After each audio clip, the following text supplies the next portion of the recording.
वालेकुम, मैं हूं कलीमुल्ला। आज हम बात करेंगे तुर्की में जानवरों की सबसे बड़ी मंडी कौन सी है। अगर आप गोश्त का कारोबार करना चाहते हैं तो आप जानवर कहां से खरीद सकते हैं। हमारे साथ हैं अली अकबर साहब। अस्सलाम वालेकुम सर, क्या हाल है।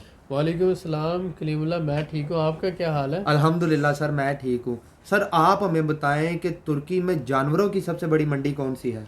जी कलीमुल्ला, ये बहुत अच्छा सवाल है। बहुत शुक्रिया सर। हमारे बहुत से भाई जो तुर्की के अंदर इस वक्त रह रहे हैं और उसके साथ साथ जो नया बिज़नेस स्टार्ट करना चाहते हैं, तो उनके लिए ये बहुत अच्छी इन्फॉर्मेशन है। देखिए, हम तकरीबन 12 साल से तुर्की के साथ बिज़नेस कर रहे हैं और तुर्की में जो दैनीज़ली है, बुरसा है, ये यहाँ पर टेक्सटाइल की जो कंपनीज़ हैं, इनके साथ हमारे जॉइंट वेंचर्स भी हैं और इनके साथ हम काम भी कर रहे हैं। आज़रबाईजान, टर्की, रशिया और यूक्रेन में हमारा बिज़नेस सेटअप है। लेकिन अब हम आप लोगों को फ्री ऑफ कॉस्ट और फ्री कंसल्टेंसी प्रोवाइड कर रहे हैं। बहुत से लोग जो जिनके पास इल्म ना होने की वजह से वो लोग ज़िंदगी में मार खा जाते हैं। तो जानना और इल्म होना बहुत अहम होता है। अगर आप कोई भी बिज़नेस करना चाहते हैं तो आपके पास एक आइडिया होना चाहिए और आपके पास अवेयरनेस और नॉलेज होना चाहिए।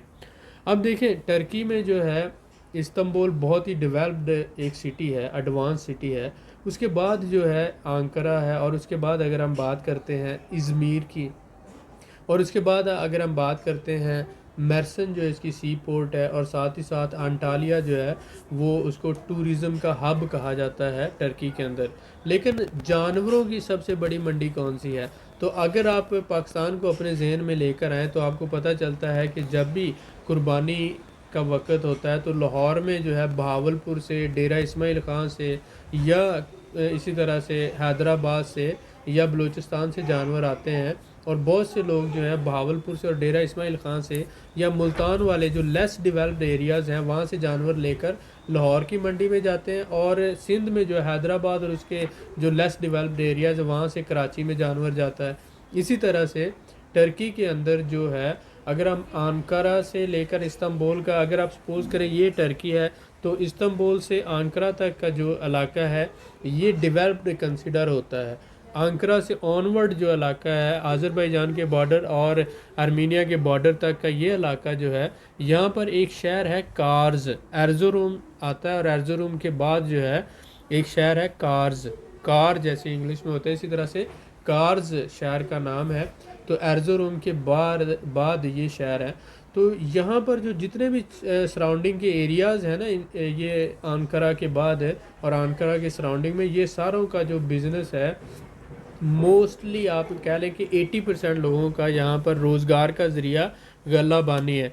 जिसमें आप समझ लें कि वो लार्ज लाइफ स्टॉक और small life stock. Large life stock से मुराद है काऊ और बुल्स, यानी कि गाय और बैल। ये जो टर्की के अंदर गाय और बैल जो है वो रखा जाता है, तो वो उसकी फार्मिंग करते हैं या उनके जो है वो गल्लाबानी करते हैं। इसी तरह से जो स्मॉल लाइफ स्टॉक है, इसके अंदर गोट्स आ जाते हैं और लैम्स हैं और शीप्स हैं, जिसे हम दुम्बा बकरियां और इसी तरह से बकरे कहते हैं।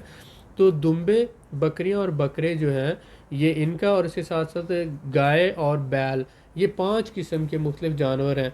तो ये जो कार्स में तुर्की की सबसे बड़ी मंडी है, जो जानवरों की मंडी, और ये इस्तांबुल से तकरीबन आप लगा लें 1600 से 1700 किलोमीटर दूर होगी।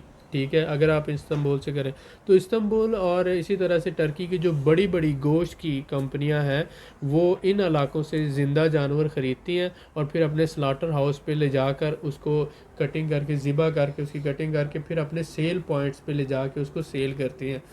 तो दो तरीके हैं तुर्की में अगर आप बिज़नेस करना चाहते हैं। तो अगर आप टीम वर्क में काम करते हैं तो आप अपना सेल पॉइंट बनाकर यहाँ से जानवर ख़रीद कर उसके ज़िबा करके आप अपने सेल पॉइंट पे सेल कर सकते हैं। ठीक है, एक तो ये है। दूसरा ये है कि जो टर्की की मीट कंपनीज़ हैं, बीफ और मटन सेल करने वाली, होलसेल करने वाली कंपनीज़ हैं, आप उनकी फ्रेंचाइज़ ले सकते हैं। आप उनकी फ्रेंचाइज़ लेकर उनसे वो सप्लाई आपको करेंगे और आप अपनी शॉप पर जो है वो बीफ और मटन सेल कर सकते हैं। जी सर।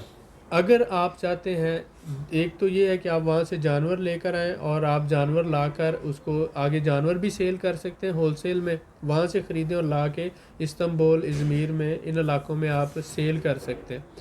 उसके अलावा अगर आप गोश्त का कारोबार करना चाहते हैं तो काऊ, बिछड़ा, इसी तरह से बकरियां, बकरे और दुम्बे आप कार्स की मंडी से इंतहाई सस्ता, मसलन इस्तांबुल में जो जानवर, मैं अंदाजे के लिए आपको बताता हूँ एग्जांपल के लिए, कि 1000 लीरे का जो जानवर है इस्तांबुल में, कार्ज में वही जानवर आपको कम से कम 700 का आसानी से मिल जाएगा। ठीक है, 700 का, तो ये तकरीबन आप समझ लें कि 300 लीरे का जो फ़र्क है, ये इसमें 100 लीरा आप लगा लें उसका कि वो किराया और ये ऊपर के सारे, तो 200 फिर भी आपको एक जानवर पे बचत हो जाती है। तो अगर आप ज़िंदा जानवर ला के भी सप्लाई करते हैं तो तब भी आप बहुत अच्छी अर्निंग कर सकते हैं। और इसी तरह से अगर आप जानवर ला कर अपने सेल पॉइंट पर गोश्त बेचते हैं, मटन और बीफ बेचते हैं, तब भी बहुत अच्छी अर्निंग है। आपको पता है कि तुर्की में बीफ और मटन बहुत महंगा और इसकी डिमांड भी बहुत ज़्यादा है। क्यों है? अब देखिए, अंटालिया में तकरीबन जो है 4 करोड़ टूरिस्ट आता है, और जो भी टूरिस्ट आता है आपको पता है उसने कबाब खाने होते हैं, उसने बीफ और गोश्त खाना होता है। तुर्की जो है दुनिया का चौथा बड़ा टूरिस्ट कंट्री है और यहाँ पर तकरीबन 6 करोड़ टूरिस्ट आता है। तुर्की 12 मुल्कों से गोश्त इंपोर्ट करता है, इसलिए इसकी अपनी डिमांड जो है वो पूरी नहीं हो पाती, तो ये दूसरे मुल्कों से भी इंपोर्ट करता है। इसलिए ये है कि अगर आप गोश्त का बिज़नेस करेंगे टर्की में तो आप बड़ी आसानी से और बहुत जल्दी बहुत अच्छा मुनाफा कमा सकते हैं। तो आपको इस पे रिसर्च करने की ज़रूरत है। इसके साथ साथ जो आपके पास दूसरे शहर हैं जैसे कोनिया है, वो भी बहुत अच्छा है, आप वहाँ से भी बाइंग कर सकते हैं। उसके अलावा बुरसा के करीब एस्की शहर का इलाका है, यहाँ से भी बाइंग हो सकती है। उसके अलावा आंकरा के सराउंडिंग में दूसरे छोटे शहर हैं, वहाँ पर भी गल्लाबानी होती है, आप वहाँ से भी बाइंग कर सकते हैं। लेकिन तुर्की की जो सबसे बड़ी मंडी है जानवरों की, जहाँ पर जानवर बहुत सस्ते हैं एज़ कम्पेयर टू दूसरे शहरों के, तो वो कार्स है। क्यों? क्योंकि ये बहावलपुर और डेरा इस्माइल ख़ान की तरह, या जो है सिंध के लेस डेवलप और बलूचिस्तान के लेस डेवलप इलाकों की तरह, ये इलाके लेस डेवलप्ड हैं। यहाँ पर इतनी ज़्यादा तरक्की नहीं है और यहाँ के लोगों का ज़रिया मुआश गल्ला बानी है। आप यहाँ से जानवर ख़रीद कर ले जाकर इज़मीर में, इस्तांबुल में, अंटालिया में या मरसन में बड़ी अच्छी प्राइस पर ज़िंदा जानवर भी बेच सकते हैं और गोश्त का कारोबार भी कर सकते हैं। तो इसलिए आपको ज़रूर चाहिए कि आप इन पे वर्कआउट करें। इसके अलावा मैं आपको दूसरे कुछ शहरों का बताना चाहूँगा। जैसा कि मैंने बताया कि आयदन जो है ये दनीजली के पास एक शहर है, इसी तरह से बालिक शहर है, बोलू के नाम से है, बुरसा है, चोरुम है, दनीजली है और दुज्जे है, और इसके साथ साथ जो आ जाता है हमारे पास कोनिया है और सैमसन और ट्रैबजॉन। ये वाले शहर जो हैं, यहाँ से भी आप जानवर ख़रीद सकते हैं और दूसरे बिज़नेस भी कर सकते हैं। तो आज का, क्योंकि हमारा फोकस था कि इस्तांबुल की, तुर्की की जानवरों की सबसे बड़ी मंडी कौन सी है, तो वो कार्स है। और जब आप इस्तांबुल से आंकरा जाते हैं, आंकरा से आगे एर्जुरूम है, एर्जुरूम से आगे जो है बॉर्डर के पास आज़रबाईजान के और आर्मीनिया के बॉर्डर के पास जो है कार्स जो है ये मौजूद है। आप यहाँ से जानवर ख़रीद सकते हैं और अपना बिज़नेस स्टार्ट कर सकते हैं।